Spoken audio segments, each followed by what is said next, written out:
Assalamualaikum warahmatullahi wabarakatuh. Selamat siang. Kepada yang terhormat Bapak Ibu dosen penguji UKIN Universitas Sanata Dharma, perkenalkan saya Bait Anti Khoiria, mahasiswa PPG Guru Tertentu Tahap 2, periode 2025 di LPTK Universitas Sanata Dharma dengan NIM 252980097. Pada hari ini, Selasa 16 September 2025, saya akan melaksanakan praktek pembelajaran di sekolah SMA El Fitra Bandung dalam rangka penilaian uji kinerja UKP PPG periode 3 tahun 2025. Terima kasih atas perhatiannya. Wassalamualaikum warahmatullahi wabarakatuh. Assalamualaikum.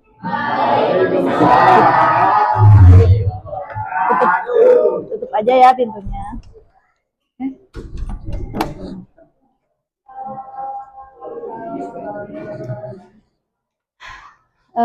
Kita mulai ya pembelajaran hari ini. Bismillahirrahmanirrahim. Assalamualaikum warahmatullahi wabarakatuh.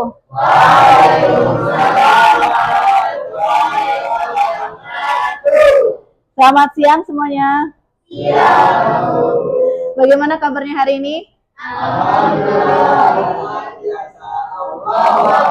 Baik ya, sebelum dimulai pembelajaran, alangkah baiknya kita berdoa terlebih dahulu, dipimpin oleh KM. Silakan KM.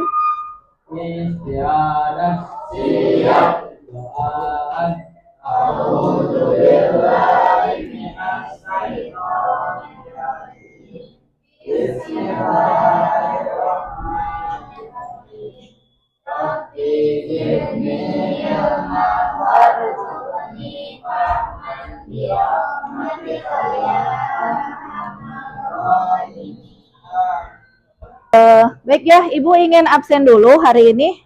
Apakah hadir semua? Ada yang tidak hadir? Siapa yang nggak hadir hari ini? Abdillah. Kenapa? Kenapa Abdillah? Sakit? Kemarin juga nggak masuk ya? Kemudian siapa lagi yang nggak masuk hari ini? Alif masih belum masuk juga, kemarin nggak masuk. Reza. Kalau Fitri kenapa?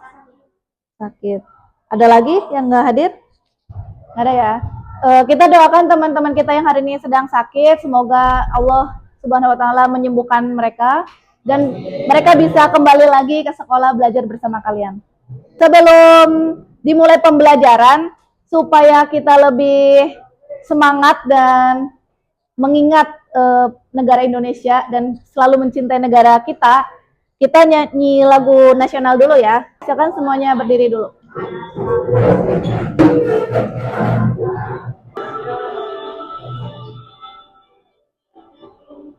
Pemudi-pemuda Indonesia, tangan sisihkan untuk negara.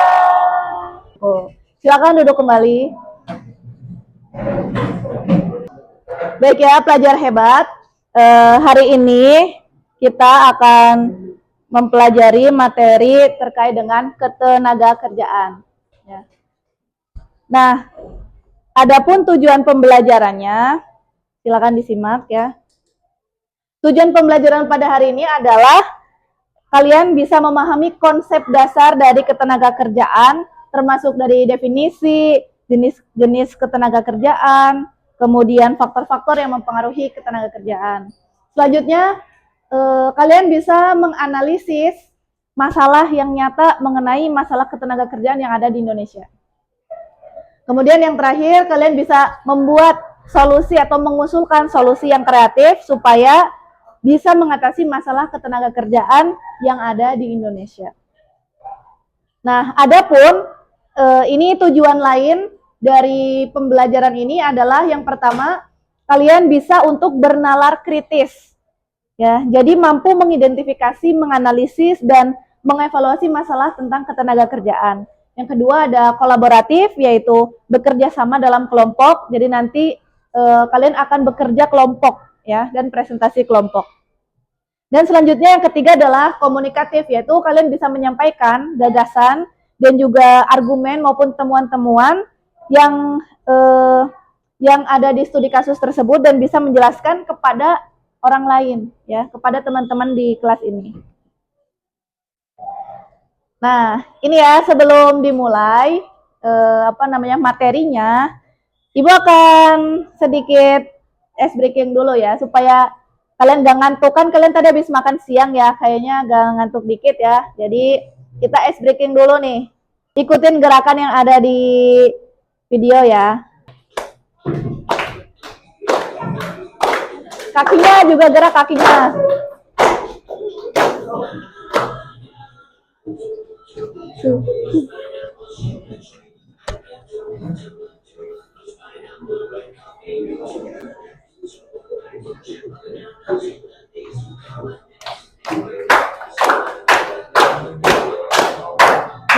Muter. Udah cukup ya. Silakan duduk kembali. Nah, jadi hari ini kita akan belajar menggunakan metode pembelajaran diskusi dan presentasi serta tanya jawab. Nah, kalian kan sekarang sudah duduk per kelompok ya? Sudah ya, sudah sesuai semuanya. Nah, kita lihat dulu nih, realitas ketenaga kerjaan di Indonesia. Kira-kira nih, kenapa ya masih ada pengangguran walaupun banyak lowongan kerja terbuka gitu? Dan fenomena pengangguran ini seringkali kita lihat di sekitar kita. Apa yang sebenarnya terjadi nih kira-kira? Ya, kurangnya kualitas pendidikan bisa jadi. Terus apa lagi? Bisa jadi karena ketidaksesuaian antara pencari kerja dan lowongan kerja yang tersedia. Nah, terus nih, apakah pertumbuhan ekonomi itu akan menciptakan lapangan kerja? Kalau pertumbuhan ekonomi naik, apakah akan membuka lowongan pekerjaan? Nah, selanjutnya kita lihat dulu nih fenomena ketenaga kerjaan yang ada di Indonesia. Nah,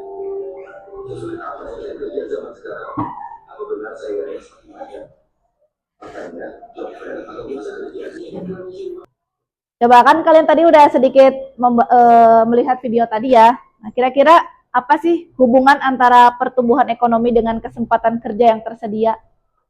Kira-kira apa? Kan tadi kesempatan kerja yang tersedia tuh sedikit atau banyak? Ya kalau dilihat dari pelamarnya yang tadi 22.000, sedangkan yang keterima wawancara hanya 912, berarti sedikit dong. Tidak sebanding dengan jumlah pencari kerjanya. Gitu ya. Nah, selanjutnya nih, kira-kira bagaimana pengangguran dapat menjadi salah satu faktor utama yang menyebabkan timbulnya kemiskinan? Ini gimana? Kenapa pengangguran menjadi faktor utama kemiskinan?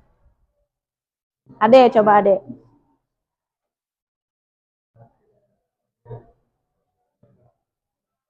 Ya, betul ya. Karena tidak ada pendapatan di keluarga sehingga keluarga tersebut tidak mampu untuk memenuhi kebutuhan hidupnya, ya, sehingga menyebabkan kemiskinan. Oke, itu ya. Berarti dengan memahami atau kalian bisa menjawab kuis ini, maka kalian Ibu anggap siap untuk menerima materi berikutnya. Apakah kalian sudah siap? Ya. Oke. Ya, Ibu akan menjelaskan mengenai konsep dasar ketenaga kerjaan. Ketenaga kerjaan adalah segala sesuatu yang berkaitan dengan tenaga kerja, baik sebelum mencari kerja, ya, sebelum pekerja itu bekerja, semasa bekerja, dan setelah bekerja. Jadi semuanya itu diatur dalam ketenaga kerjaan. Dan di Indonesia sendiri itu sudah ada kementeriannya, Kementerian Ketenaga Kerjaan. Karena saking spesifiknya harus diurus sama negara. Kalau nggak diurus, masyarakat repot, tuh ya. Nah, selanjutnya dari ketenaga kerjaan ini kita bisa lihat beberapa konsep. Yang pertama ada tenaga kerja. Apa itu tenaga kerja? Andra, bacakan tenaga kerja itu apa? Tenaga kerja adalah seluruh hidup yang berada dalam setiap produktif, biasanya 15 sampai 24 tahun, dan untuk melakukan Masuk mereka yang sedang bekerja maupun yang sedang mencari pekerjaan. Ya, oke. Sudah jelas ya, tenaga kerja itu orang yang usianya 15 sampai 64 tahun. Baik itu yang sedang bekerja maupun yang sedang mencari pekerjaan.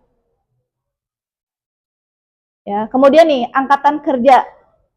Jadi angkatan kerja adalah kelompok yang sedang aktif bekerja dan atau sedang mencari pekerjaan.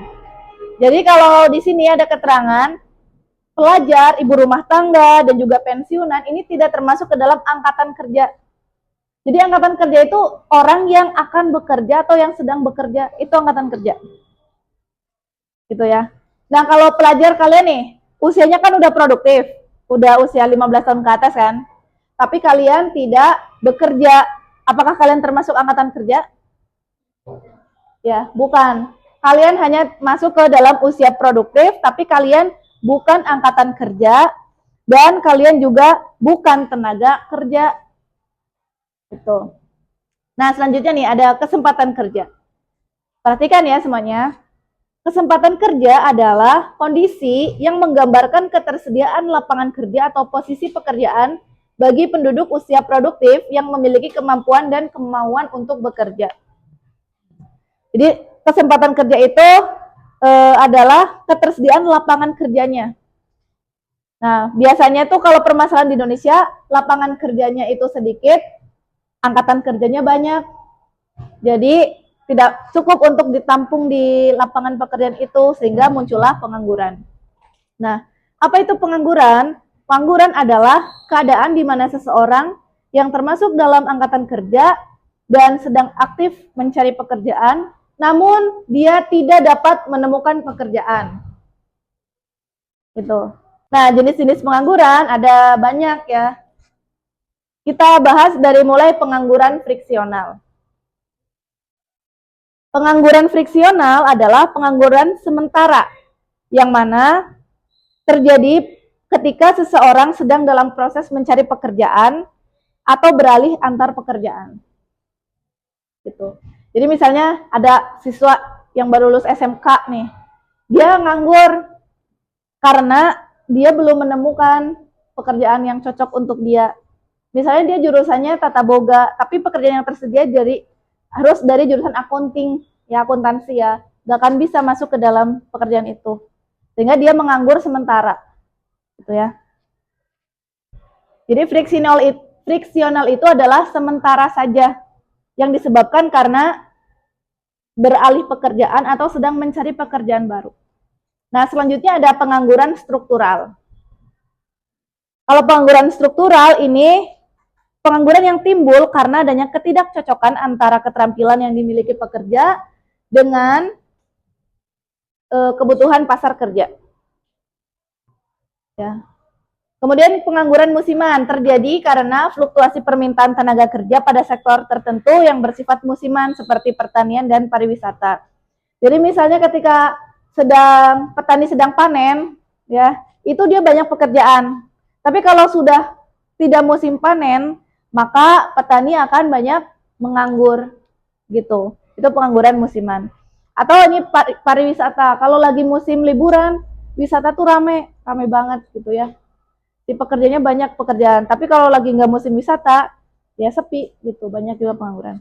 Selanjutnya yang terakhir ada pengangguran terselubung, yaitu pengangguran yang dia tuh sebetulnya bekerja tapi tidak sepenuhnya dimanfaatkan atau bekerja di bawah kapasitasnya. Atau disebut juga dengan produktivitas rendah. Contoh ya, kalau orang dalam sehari bekerja itu, ada yang tahu berapa jam orang bekerja sehari? 8 jam ya. Nah, kalau orang kerjanya cuma 2 jam sehari, ya, tetap aja dia disebut dengan bekerja, tapi dia tidak penuh, alias pengangguran terselubung. Gitu. Harusnya dia bisa memanfaatkan 8 jam untuk bekerja, bukan hanya 2 jam saja. Dan artinya kalau pengangguran terselubung itu produktivitasnya rendah. Nah, karena kalian sudah tergabung ke kelompok masing-masing, jadi nanti setiap kelompok akan mendapatkan satu masalah ataupun satu studi kasus yang harus dipecahkan oleh kalian semua, ya. Ibu langsung saja bagikan soalnya. Satu kelompok dapat 3 LKPD ya. Nanti jawabannya tulis di sini, lembar jawaban. Silakan dilihat sesuai dengan kelompoknya. Itu sudah ada soal per kelompok. Nah, jadi silakan kalian berdiskusi dengan anggota kelompoknya masing-masing dan jawab pertanyaan-pertanyaan yang sudah ada di LKPD ya. Nanti jawabannya dicatat di lembar jawaban. Waktu untuk berdiskusi kurang lebih 15 menit dan setelah itu kalian akan presentasi ke depan. Ya, yang presentasi setiap kelompok cukup 2 orang saja. Jadi nanti 1 orang sebagai moderator dan 2 orang sebagai presentator. Sisanya ada di kelompoknya, tetap duduk ya. Dan menjadi tim penjawab. Selain itu, nah, Ibu akan memberikan lembar format pertanyaan antar kelompok. Jadi ketika ada teman yang sedang presentasi, kalian wajib memperhatikan dan membuat 1 pertanyaan untuk kelompok yang sedang tampil. Ya.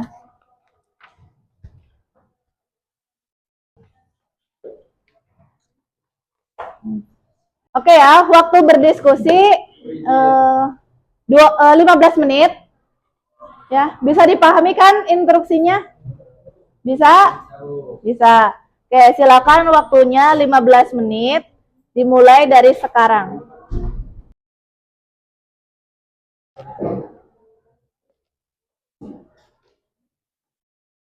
Gimana? Kelompok 1 bisa dipahami tadi instruksinya? Ya, silakan kalian diskusikan dengan anggota kelompoknya. Ayo kelompok, ini kelompok 3 ya? Jangan diem-diem di situ, bareng-bareng ya di sini. Kamu di sini aja. Intan agak geser biar dia nggak terlalu di pojok. Oh. Ya, gimana?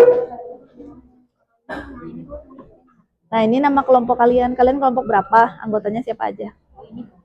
Nah, ini pertanyaan yang akan diajukan ke mereka. Pertanyaannya terus di sini ditujukan untuk kelompok berapa yang sedang tampil.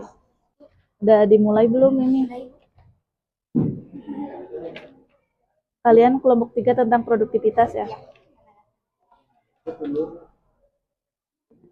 Di diskusi makanya biar nggak ngantuk ya, harus ngomong. Kalau diem aja kadang-kadang emang bikin ngantuk gitu.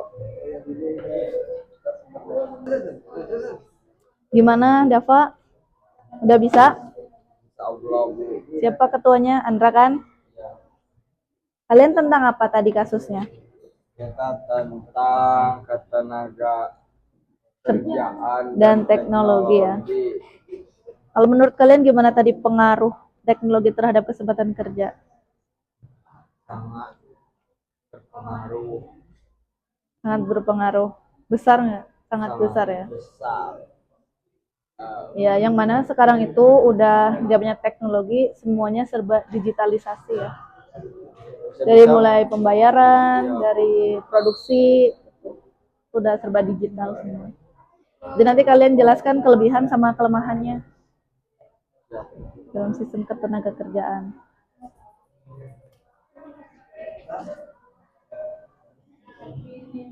Ya, waktunya 10 menit lagi ya.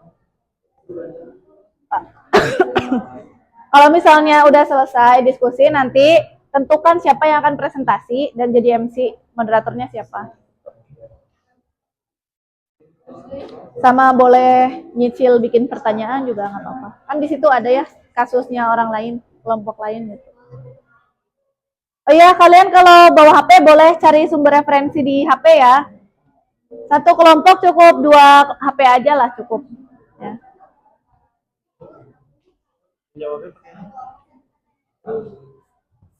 Sebentar. Satu ini nih, lihat ya. Coba bentar. Kalau misalnya kelompok ini sedang presentasi, Berarti pertanyaan satu gitu aja. Satu untuk satu kelompok. Oke. Nanti yang dinilai oleh Ibu adalah kemampuan berpikir kritis, kolaboratif alias kerja sama kalian, dan juga komunikasi atau presentasi. Ya, jadi ada 3 komponen yang akan Ibu nilai.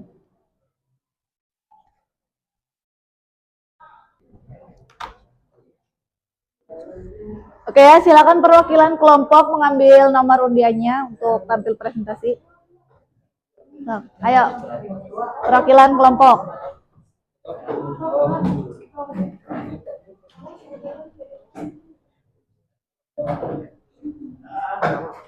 Ayo cepet. Ya, silahkan dilihat.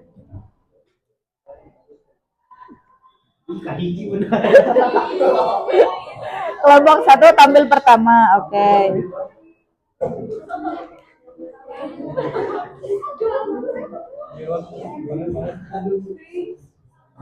Kelompok 3 tampil ke berapa? Tampil ke 3. Oke. Kelompok 2 tampil ke berapa? 4. Udah selesai, waktunya habis ya. Cukup ya, waktunya sudah habis 15 menit. Sekarang coba kalian semua tenang dulu. Break dulu sebentar ya, Ibu akan memberikan ice breaking yang singkat. Ini mah singkat sekali. Kerja. Kerja. Kerja. Kerja.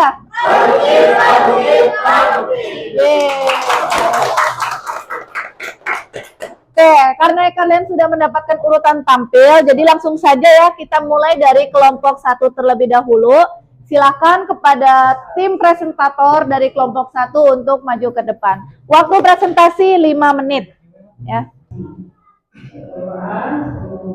Assalamualaikum warahmatullahi wabarakatuh. Waalaikumsalam warahmatullahi wabarakatuh. Kami dari kelompok 3 akan mempresentasikan produktivitas tenaga kerja. Dari pertanyaan ini,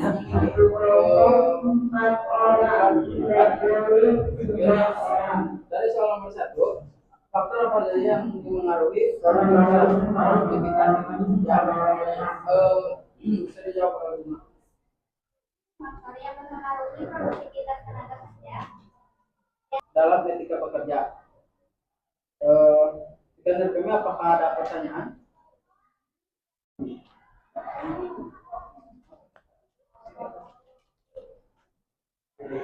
Siapa tadi yang belum, yang kelompok yang belum, siapa? Oh. Kelompok 1. Kalian juga nggak kedengeran. Coba diulangi lagi.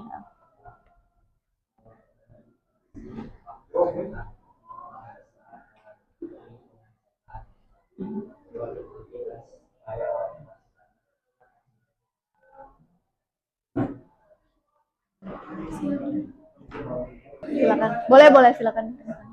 Harus memberikan motivasi kerja kepada seorang mahasiswa agar seseorang itu pun tidak malas-malasan gitu. Motivasi itu memberikan semangat dan dorongan kepada seseorang supaya karyawan itu bisa mencapai tujuan kerja yang sangat menentukan produktivitasnya. Ya, oke. Cukup ya? Ya, cukup. Sekian dari kelompok 3. Wassalamualaikum warahmatullahi wabarakatuh. Waalaikumsalam warahmatullahi wabarakatuh.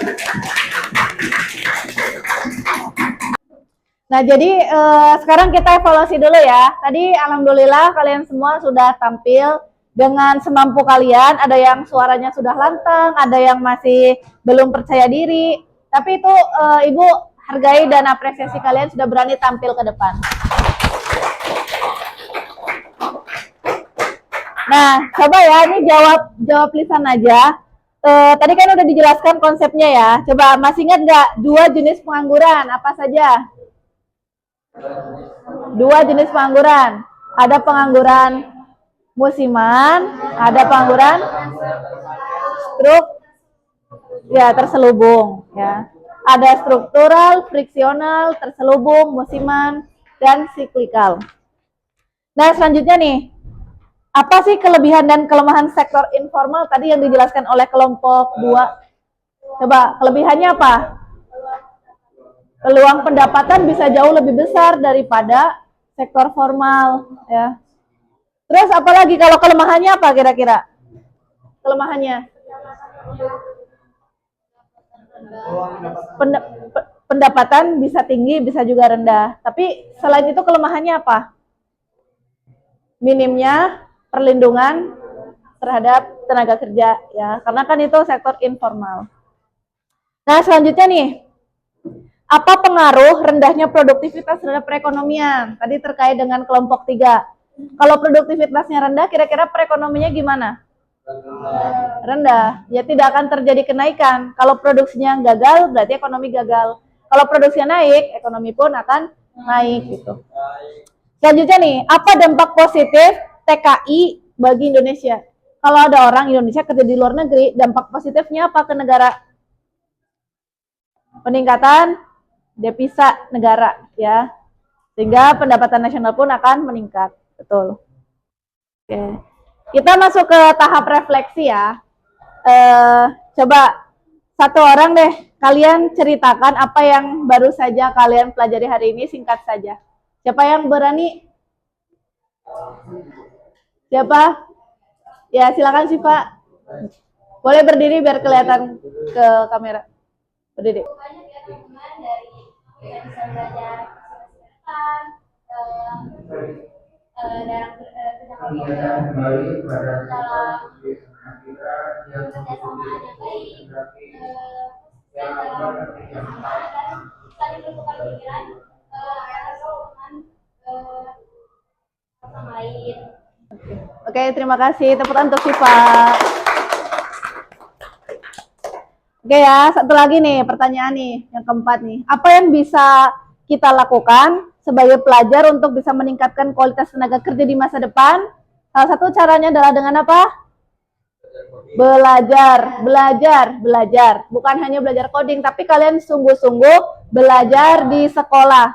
Nah, selanjutnya, Ibu akan apresiasi nih. Tadi ada kelompok-kelompok yang menurut Ibu merupakan kelompok terkritis, kelompok terkompak, dan kelompok terkeren. Ya, Ibu langsung saja ya, sebutkan ya.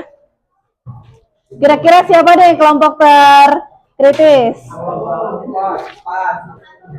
Oke, kelompok terkritis adalah kelompok 4. Ya. Masya Allah, tadi Ibu sangat suka dengan analisisnya dan juga pertanyaan yang diajukan. Selanjutnya, kelompok terkompak. Ini dalam hal kerjasama ya. Jadi di timnya itu semuanya bekerja dan terlihat kompak gitu ya, nggak masing-masing.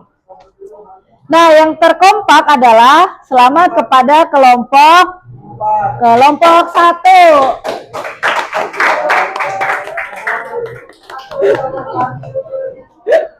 Nah, selanjutnya terakhir nih, kelompok terkeren dalam presentasi. Ini presentasinya bagus di antara yang lain ya, keren banget.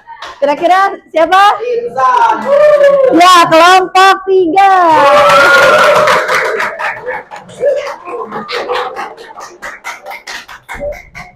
Oke ya, jadi pertahankan kerjasama dan semangat diskusi, karena ilmu itu dibangun bukan hanya kita dengan membaca buku ya. Dengan berdiskusi kita bisa dapat pengetahuan yang lebih banyak, bertukar wawasan dan sebagainya. Selanjutnya yang tadi presentasi masih suaranya masih kurang keras, tingkatkan keberanian berbicara di depan kelas, ya dilatih gitu ya.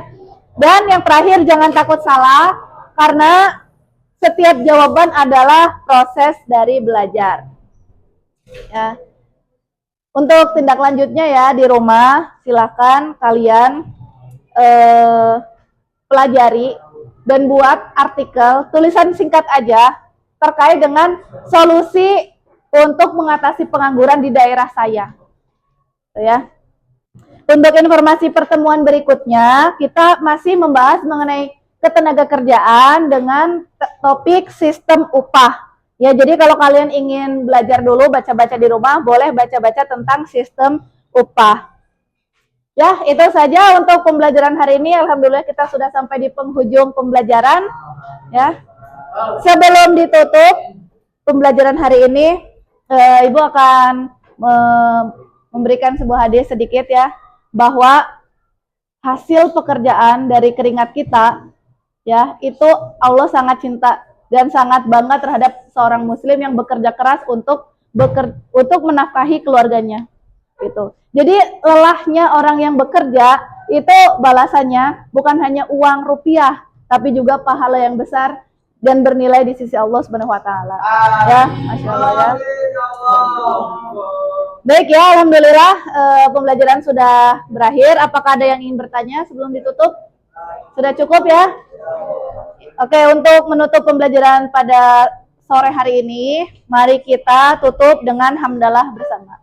Alhamdulillahirabbil alamin. Ya, terima kasih atas perhatiannya. Semoga ilmu yang kita pelajari hari ini menambah wawasan keilmuan dan bermanfaat untuk diri kita semuanya. Terima kasih atas perhatiannya. Assalamualaikum warahmatullahi wabarakatuh. Waalaikumsalam warahmatullahi wabarakatuh. Silakan boleh berkemas atau melanjutkan bimbel ya.